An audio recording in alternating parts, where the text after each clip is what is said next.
మన ప్రభువును రక్షకుడునైన యేసుక్రీస్తు ప్రశస్తమైన నామంలో మీ అందరికీ నా హృదయపూర్వకమైన వందనాలు తెలియచేస్తూ ఉన్నాను. మీరంతా బాగున్నారు కదా? మీరు క్షేమంగా ఉండాలి అని మా అనుదిన ప్రార్థనలో మిమ్మల్ని జ్ఞాపకం చేసుకుంటూ ఉన్నాం. అలాగే మా కుటుంబం గురించి మేము 2 చోట్ల చేసే అత్తిలి ర్యాలింగి సేవను దేవుడు దీవించాలి అని, అలాగే ఈ టీవీ పరిచర్యను కూడా దేవుడు ఆశీర్వదించాలి అని మీ అనుదిన ప్రార్థనలో జ్ఞాపకం చేసుకోవలసిందిగా కోరుతూ ఉన్నాను. మనం చిన్న ప్రార్థన చేసుకుని దేవుని యొక్క మాటలను విందాం. ప్రార్థన. తండ్రి, నీకే వందనాలు స్తుతులు చెల్లిస్తున్నాం. ఈ దీన సేవకుడు నీ పక్షాన నిలబడుతూ ఉండగా నా జ్ఞానాన్ని, నా ఆలోచన, నా సొంత ఉద్దేశాలను నాయన మీరే మరుగుపరిచి నీవే నా యందు నిలిచి నీ ప్రజలకు అవసరమైనటువంటి నీ మాటలను అందించి మా ప్రాణాలను బలపరచండి. మమ్మల్ని నీలో స్థిరులుగా బలవంతులుగా మార్చి దీవించమని యేసు నామంలో అడిగి వేడుకుంటున్నాం తండ్రి, ఆమేన్. మనం ఈ రోజున 1 కొరింథీ పత్రిక 5వ అధ్యాయం 7వ వచనాన్ని మనం చదువుకొని దేవుని యొక్క మాటలని కొన్ని నిమిషాలు మనం విందాం. మీరు పులిపిండి లేనివారు గనుక క్రొత్త ముద్ద అవుటకై ఆ పాతదైన పులిపిండిని తీసి పారవేయుడి. ఇంతేగాక క్రీస్తు అను మన పస్కా పశువు వధింపబడెను. క్రీస్తు అను మన పస్కా పశువు వధింపబడెను. సరే, ఈ రోజున యేసుక్రీస్తు వారు పస్కా పశువుగా వధింపబడెను అని వాక్యం సెలవిస్తుంది. అసలు మనం పస్కా పండుగ చరిత్రను గనక మనం చదువుకున్నట్లయితే లేక తెలుసుకున్నట్లయితే నిర్గమాకాండం 12వ అధ్యాయంలో మనకి కనపడుతుంది. ఇశ్రాయేలీలు ఐగుప్తు బానిసత్వంలో ఉండగా దేవుడు మోషే అనేటటువంటి ఒక వ్యక్తిని నాయకునిగా ఎన్నుకొని తన ప్రజలైనటువంటి ఇశ్రాయేలీలను విడిపించడానికి ఐగుప్తు దేశపు రాజైన ఫరో దగ్గరికి పంపించాడు. అయితే అలాంటి సమయంలో 10 తెగుళ్ళు ఆ దేశం మీదకి దేవుడు రప్పించి ఐగుప్తీయులకు తీర్పు తీర్చి తన ప్రజలను విడిపించాలి అని కోరుకున్నాడు. అందులో 10వ తెగులుగా ఐగుప్తీయుల ప్రథమ సంతానం హతమవ్వడం అనేది ఒక విషయం, అంటే ఒక తెగులై ఉన్నది.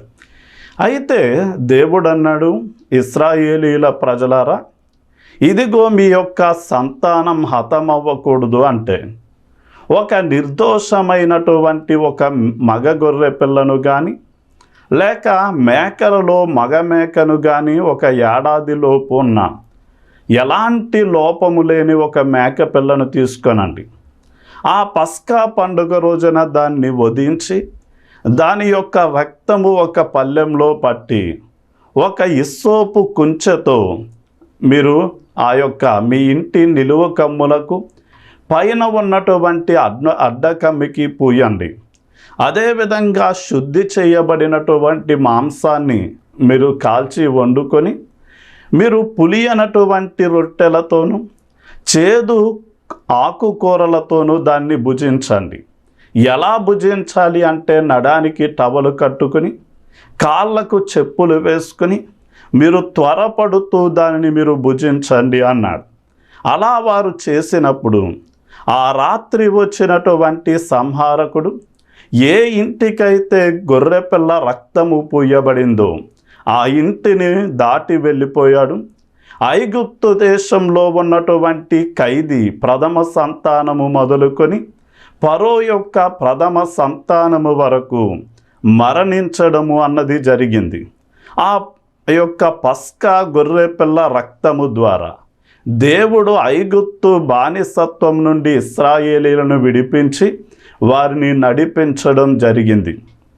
సరే, ఈ రోజున మనం గొర్రెపిల్లను గురించి మనం ఆలోచన చేయగలిగితే మేము ETR-PT అనేటటువంటి అంత్యకాల ప్రార్థన సహవాసంలోనికి వెళ్ళేవాళ్ళం. అయితే దైవజనులు రెవరెండ్ విల్సన్ బాబాయ్ గారు ప్రతి సంవత్సరం కూడా యూత్ కాన్ఫరెన్స్ని ఏర్పాటు చేసేవారు. అనేక మంది ఆంధ్ర తెలంగాణ నుండి ఆ కాన్ఫరెన్స్లో పాలుపంపులు పొందడానికి అనేక మంది యవనస్తులు కదిలి వచ్చేవారు. అయితే తెలంగాణ నుండి వచ్చినటువంటి యవనస్తులు ఆ యొక్క యూత్ కాన్ఫరెన్స్లో వారు ఏం చేసేవారు అంటే ఆ తెలంగాణ నుండి గొర్రెలను వారు మేకలను తీసుకుని వచ్చేవారు. అయితే అవి ఆ యూత్ కాన్ఫరెన్స్ 3 దినాలలో మేము మొదటి దినం రెండవ దినం దానిని చూసాం. 3వ రోజున అవి కనపడకపోయేసరికి అవి ఎక్కడ ఉన్నాయి అని పిల్లలు అడిగినప్పుడు అవి మనలోనే ఉన్నాయి అని చెప్పాం. ఎందుకు అంటే అవి అప్పటికే వధించబడి రుచికరమైనటువంటి భోజన పదార్థాలు తయారు చేయడము ద్వారా అక్కడ యూత్ కాన్ఫరెన్స్లో పాలు పంపులు పొందిన ప్రతి ఒక్కరూ దానిని తినడం ద్వారా అవి వారిలో ఇమిడిపోయాయి. అలాగే యేసు ప్రభువుల వారు కూడా ఆయన ఒకప్పుడు దేవుడుగా ఉన్నప్పుడు ఆయన మనకు వెలుపల ఉన్నారు. కానీ ఎప్పుడైతే యేసుక్రీస్తు వారు కల్వరి శిలువలో మరణించారో, ఎవరైతే యేసు ప్రభువుల వారిని నమ్మి వారి పాపాలను వదిలిపెట్టి బాప్తిస్మము తీసుకున్నారో, ఎవరైతే ప్రభు సంస్కారార్థనను తీసుకుంటూ ఉన్నారో, అలాంటి వారిలో యేసు ప్రభువుల వారు ఆత్మరూపిగా నివసిస్తూ ప్రభు సంస్కారం అనేటటువంటి ఆ రొట్టె ద్రాక్షారసము అనే ఆయన శరీర రక్తాల ద్వారా ఆయన మనలో ఒక పాలి భాగంగా మనలో ఇమిడిపోయి ఉన్నారు. ఈ రోజున వధింపబడినటువంటి గొర్రెపిల్ల రక్తము ద్వారా మనుషులకు కలిగే 5 ప్రయోజనాలను నేను మీ ముందు ఉంచాలని ఆశపడుతూ ఉన్నాను. అంటే ఐగుప్తు దేశంలో ఉన్నటువంటి ఇశ్రాయేలీలు ఆ యొక్క పస్కా పశువును వధించేటప్పుడు బహుశా వారు ఆ గొర్రె పిల్ల మీద చేతులుంచి, ప్రభువా మేము పాపం చేశాం, అయితే మేము మరణించవలసి ఉండగా ఇదిగో ఈ గొర్రె పిల్లను మేము వధిస్తూ ఉన్నాం, మా పాపములను క్షమించు అని చెప్పి వారు ప్రార్థన చేసుకుని దాన్ని వధించడం జరిగింది అని మనం గుర్తించాలి. మనం చాలా జాగ్రత్తగా గమనిస్తే ఏదెను తోటలో ఆదాము అవ్వలు పాపం చేసినప్పుడు ఏం చేయబడింది అంటే ఒక పశువు వధించబడి వారి పాపాలను పరిహరించడం జరిగింది. అలాగే ఇస్సాకు మోరియా పర్వతం మీద బలివ్వబోయే సమయంలో దేవుడు ఒక గొర్రెను అబ్రాహాముకి ఇచ్చి ఇస్సాకును మరణం నుండి తప్పించినట్లుగా మనం చూడవచ్చు. అదే సమయమందు మనం ఇశ్రాయేలీలు ఐగుప్తులో ఉండగా వారి పాప క్షమాపణ కోసం పస్కా గొర్రె పిల్ల వధించబడింది. ఈ రోజున చాలామంది తెలుసో తెలియకో కొన్ని బలులను దేవునికి అర్పిస్తారు. మా చిన్నతనంలో మేము చూసినటువంటి ఒక గ్రామంలో ఒక కొమ్ములు తిరిగినటువంటి మేకను కానీ మగ మేకను కానీ గొర్రెను కానీ తీసుకుని వచ్చి దానికి బొట్టులు పెట్టి లేక వేపాకుల దండలు వేసి వాటి ముందు కొబ్బరికాయలు కొడుతూ వాళ్ళు ఏం చేసేవారు అంటే ఊరంతా కూడా దానిని తిప్పేవారు. తిప్పిన అనంతరం వారు దానిని వధించినప్పుడు ఎందుకు ఇలా ఈ గొర్రెను మేకపోతుని ఎందుకు వధించారు అన్నప్పుడు గ్రామంకి పట్టినటువంటి దోషం తొలగిపోవాలి అని దీనిని ఈ విధంగా వధించాము అని చెప్పారు. అయితే ఈ రోజున మనం చాలా జాగ్రత్తగా ఆలోచన చేస్తే వాక్యం ఏమని సెలవిస్తుంది అంటే రక్తము చిందింపబడకుండా పాప క్షమాపణ కలగదు అని వాక్యం సెలవిస్తుంది. అయితే అది గొర్రెల రక్తము కాదు, అది మేకల రక్తము కాదు, అది కోడెల రక్తము కాదు. కానీ మనం చాలా జాగ్రత్తగా ఆలోచన చేస్తే పరిశుద్ధుని యొక్క రక్తమై ఉండాలి. మనం వేదాలు కూడా సెలవిస్తూ ఉన్నాయి. సర్వ పాపోహరణం రక్త ప్రోక్షణం ఆవశ్యకం, తద్రక్తం పరమాత్మేన పుణ్యదాన బలియాగము అన్నారు. అంటే సర్వ మానవుల పాపం పరిహరించబడాలి అంటే పరమాత్ముడు పుణ్యాత్ముడైనటువంటి దేవుడే తన రక్తాన్ని కార్చాలి. ఆ రక్తము ద్వారా మాత్రమే పాపక్షమాపణ కలుగుతుంది అని మన వేదాలలో కూడా మనం దాన్ని చదవచ్చు, మనం వినవచ్చు.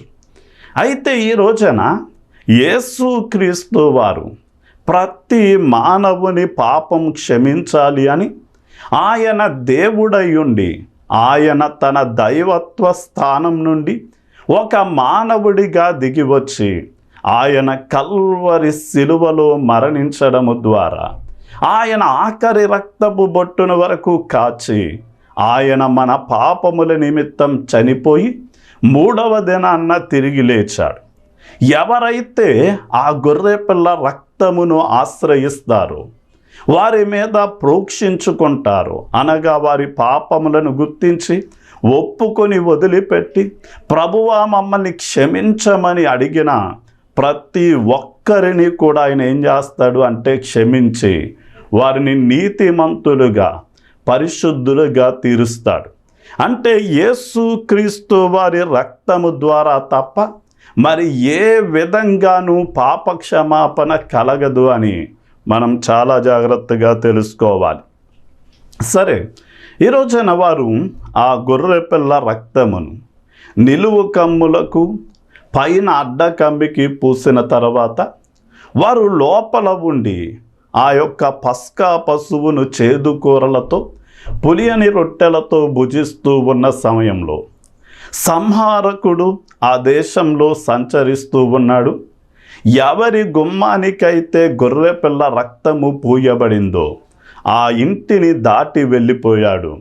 కానీ గొర్రెపిల్ల రక్తము కనపడనటువంటి ఐగుప్తీయుల యొక్క ప్రథమ సంతానం అందరినీ కూడా హతము చేశాడు.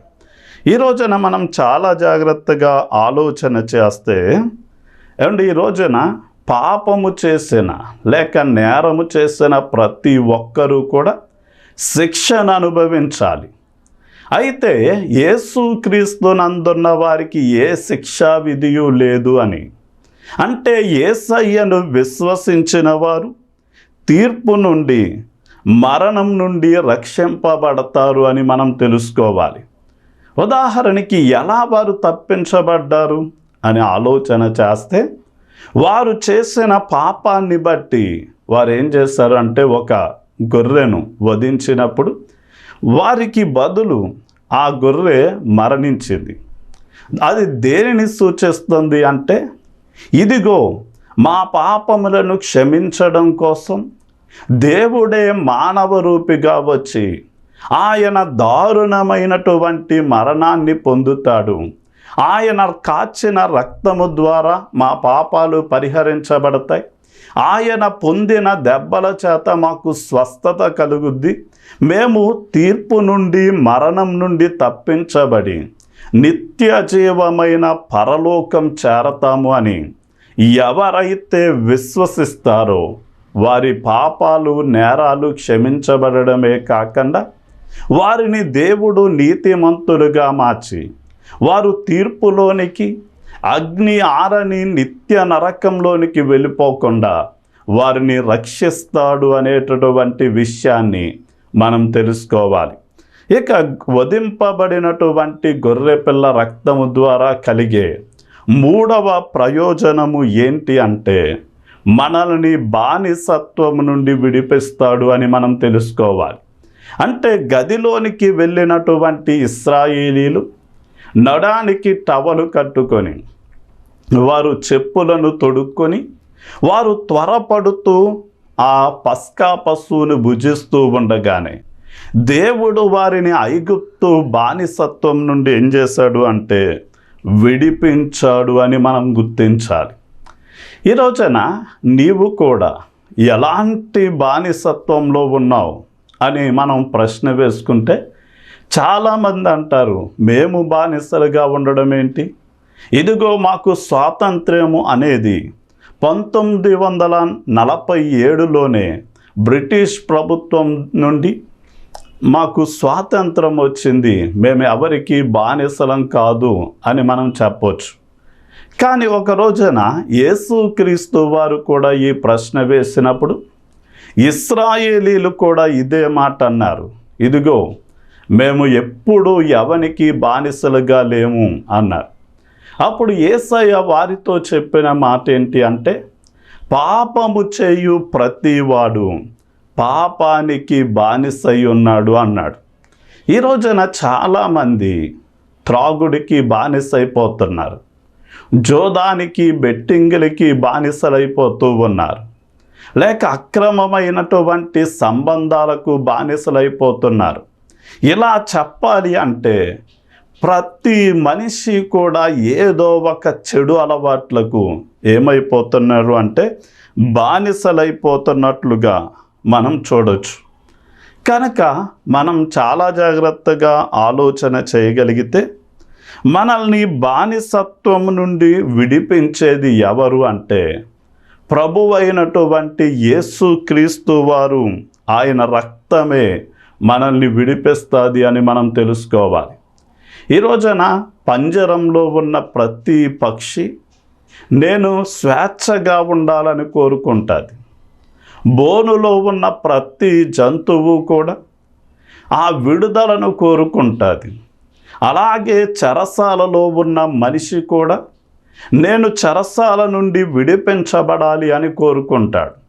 అదేవిధంగా పాపపు బానిసత్వంలో ఉన్నవారు కూడా దేవుడు వారిని ఏం చేస్తాడు అంటే ఆ ప్రతి విధమైన వారి పాపములను క్షమించి వారిని పరిశుద్ధపరిచి వారిలో ఆయన ఆత్మను ఉంచడము ద్వారా ఆయన మన ఏం చేస్తాడు అంటే మన స్వభావాన్ని మనస్సును కూడా మార్చి ప్రతి విధమైనటువంటి వ్యసనాల నుండి విడిపించడానికి దేవుడు సమర్థుడై ఉన్నాడు.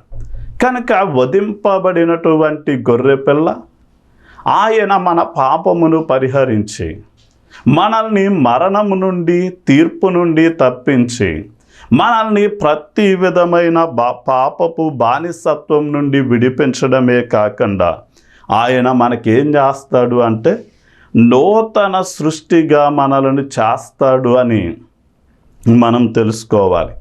అందుకనే ఇశ్రాయేలీలు ఆ పండగను ఆచరించినప్పుడు ఏం చేశారు అంటే పులియనటువంటి రొట్టెలను 7 దినాలు భుజించినట్లుగా మనం చూడవచ్చు. ఇది మీకు మొదట చదివిన 1 కొరింథీ పత్రిక 5వ అధ్యాయం 7వ వచనంలో కనపడతారు. అయితే పులియనటువంటి రొట్టెలు దేనికి సాదృశ్యంగా ఉన్నాయి అంటే క్రొత్త జీవితానికి లేక మనం నూతన సృష్టిగా మార్చబడడానికి అదొక సాదృశ్యం. ఈ రోజున పులిపిండి దేనికి సాదృశ్యంగా ఉంది అని మనం ఆలోచన చేస్తే అది దుష్టత్వానికి దుర్మార్గానికి సాదృశ్యంగా ఉందని మనం తెలుసుకోవాలి. మనం మంచి పిండిని ఒక తొట్టెలో ఉంచి కొంచెము పులిసిన పిండిని కనుక అందులో వేస్తే మంచి పిండి అంతటినీ కూడా ఏం చేస్తుంది అంటే పులిసిపోయేలా చేస్తుంది. అలాగే చెడు స్నేహాలు అన్నవి చెడు అలవాట్లు అన్నవి అవి కొంచెమైనా కానీ ఏం చేస్తాయి అంటే మన జీవితం పూర్తిగా పాడైపోయేలా చేస్తాయి. ఉదాహరణకి మదర్ తెరిసా గారి యొక్క తల్లిగారు మదర్ తెరిసా చిన్నతనంలో ఉన్నటువంటి సమయంలో ఆమె ఒక స్నేహితురాలితో స్నేహం చేయడం ప్రారంభించి అది మదర్ తెరిసా తల్లిగారికి ఏమాత్రం ఇష్టం లేదు. ఆ అమ్మాయితో నీవు స్నేహం చేయడం మంచిది కాదు, ఆమెతో మాట్లాడొద్దు, ఆమెతో కలిసి కూర్చోవద్దు, ఆమెతో కలిసి తిరగవద్దు, నీవు కూడా పాడైపోతావు అన్నప్పుడు ఆ చిన్న వయసులో ఉన్న మదర్ తెరిసా గారు దాన్ని అర్థం చేసుకోలేక అమ్మ, నేను ఆమెతో ఉన్నంత మాత్రాన ఆమెలా నేను మారను అని చెప్పింది. అయితే ఒక రోజున మదర్ తెరెసా తల్లిగారు ఏం చేశారు అంటే, మదర్ తెరెసా గారికి డబ్బులు ఇచ్చి ఒక మామిడి పళ్ళు బుట్ట పాడుకురమ్మని పంపించారు. ఆమె మార్కెట్లోనికి వెళ్ళింది. ఒక మామిడి పళ్ళు బుట్టను బేరమాడి లేక పాడుకొని కొనుక్కుని తెచ్చి ఇంట్లో పెట్టింది. అప్పుడు మదర్ తెరెసా చూస్తూ ఉండగానే ఆ తల్లి ఆ బుట్టలో ఒక డాగుపడినటువంటి మామిడి పండును మంచి మామిడి పళ్ళు మధ్యన ఆమె చూస్తూ ఉండగానే పెట్టి, ఇదిగో అది దాన్ని జాగ్రత్తగా ఒక మూలన పెట్టు అంది. పెట్టింది. 2 రోజుల తర్వాత అంది, ఇదిగో నీవు పెట్టిన మామిడి పళ్ళు బుట్టను తీసుకురమ్మన్నప్పుడు ఆ మదర్ తెరెసా గారు వెళ్ళి చూసన్నారు, మమ్మీ, మామిడి పళ్ళు అన్నీ కూడా పాడైపోయి ఉన్నాయి అని చెప్పాను. అప్పుడు చెప్తూ ఉంది, ఇదిగో చెడు స్నేహం లేక దుష్ట సాంగత్యం మంచి వారిని కూడా ఇలా పాడు చేస్తుంది గనక నీవెన్నడూ కూడా చెడ్డవారితో స్నేహం చేయవద్దు అని చెప్పాను.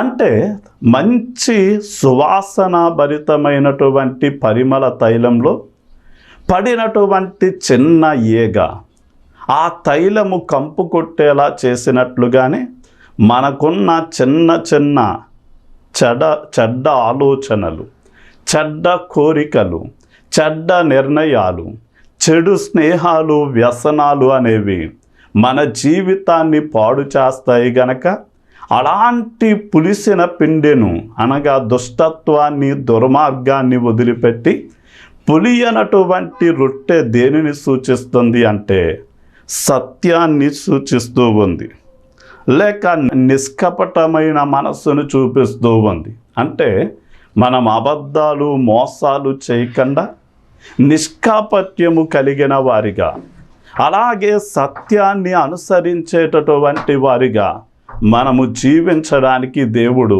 మనల్ని విడుదల చేశాడు.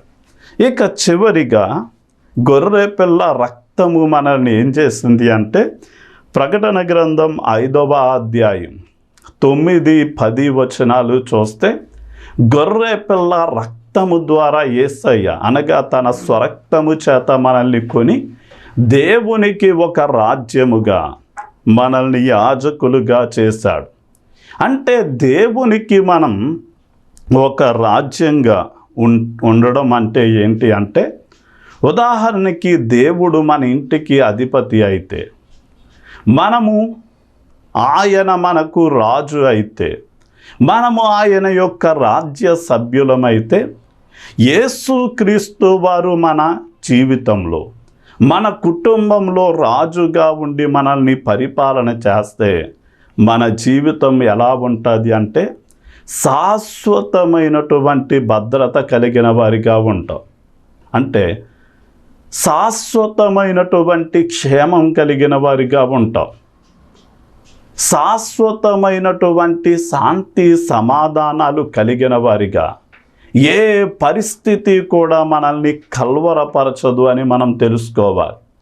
ఈరోజున మనం ఏం చేస్తున్నాము అంటే, చాలా చిన్న వయసులోనే చాలామంది గుండెపోటుతో లేక వివిధమైనటువంటి అనారోగ్య పరిస్థితుల్లో మరణిస్తూ ఉంటే, అలాంటి వారిని దూరమైనందుకు ఇక భూమి మీద నేను బ్రతకలేను అన్నంతగా బాధపడుతూ ఉన్నా. అయితే మనం యేసు ప్రభువుల వారు ఎలాంటి లోకాన్ని సిద్ధము చేశాడు అంటే, అసలు మరణమే లేనటువంటి లోకాన్ని ఆయన సిద్ధము చేశాడు. అక్కడ పాపానికి, నేరం చేయడానికి అవకాశం ఉండదు. అక్కడ మరణము ఉండదు. అక్కడ సాతాను ఉండడు.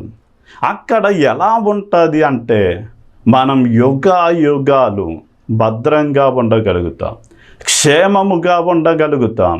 శాశ్వతమైన శాంతి సమాధానాలతో జీవించే గొప్ప భవిష్యత్తును దేవుడు సిద్ధపరిచాడు గనక ఈ రోజున మరణమే లేనటువంటి లోకంలో మనం జీవించాలి అంటే, భూమి మీద బ్రతికి ఉండగానే యేసు ప్రభువుల వారిని నమ్మి ఆయన కోసం జీవించగలిగితే, మనము మన కుటుంబం ఆయన్ని వెంబడించగలిగితే, మనం ఎన్నడూ కూడా మన కుటుంబస్తులని కోల్పోము అని మనం గుర్తించాలి. ఇక ఆయన మనల్ని దేవునికి యాజకులుగా చేశాడు అంటే, యాజకుడు అనగా అర్థం ఏంటి అంటే దేవునికి ఏదో ఒకటి ఇచ్చేవాడు అని అర్థం. అంటే యాజకుడు గొర్రె మేకలను బలిగా ఇచ్చేవాడు. కానీ ఈ రోజున మనం యాజకులుగా ఏమివ్వాలి అంటే సజీవ యాగంగా మనల్ని మనమే దేవునికి సమర్పించుకోవాలి. రెండవదిగా మన నోటితో స్తుతి యాగము అనే నైవేద్యాన్ని ఆయనకి సమర్పించాలి. అలాగే మనం ఏం చెయ్యాలి అంటే దేవునికి ధూపం వేయాలి. ఆ ధూపం ఏంటి అంటే పరిశుద్ధుల యొక్క ప్రార్థనలై ఉన్నాయి. కనుక మనం ఏం చేయాలి అంటే నిత్యము కూడా ప్రభువుని ఆరాధించేవారిగా, స్తుతించేవారిగా, ఆయనను కొనియాడేవారిగా మనం ఉండాలి అని చెప్తూ నా మాటల్ని ముగిస్తూ ఉన్నాను. ప్రార్థన చేసుకుందాం. తండ్రి, నీకే వందనాలు స్తుతులు చెల్లిస్తూ ఉన్నా. ఎవరైతే ఈ మాటలు వింటూ ఉన్నారో దయతో నాయన వారి మీద మీ కనుదృష్టిని మీరు నిలిపి ఉంచండి. వధింపబడిన గొర్రెపిల్ల రక్తము ద్వారా నాయన మా పాపములను పరిహరిస్తూ, నాయన మమ్మల్ని మరణము తీర్పు నుండి మీరు తప్పిస్తూ, మమ్మల్ని బానిసత్వము నుండి మీరు విడిపిస్తూ, మాకు నూతన జీవితాన్ని, నూతన సృష్టిగా మమ్మల్ని మీరు మార్చి నాయన మమ్మల్ని నాయన నిత్యము నాయన నీ రాజ్య సభ్యులుగా, యాజకులుగా ఉండే ధన్యతను మాకు ఇచ్చారు.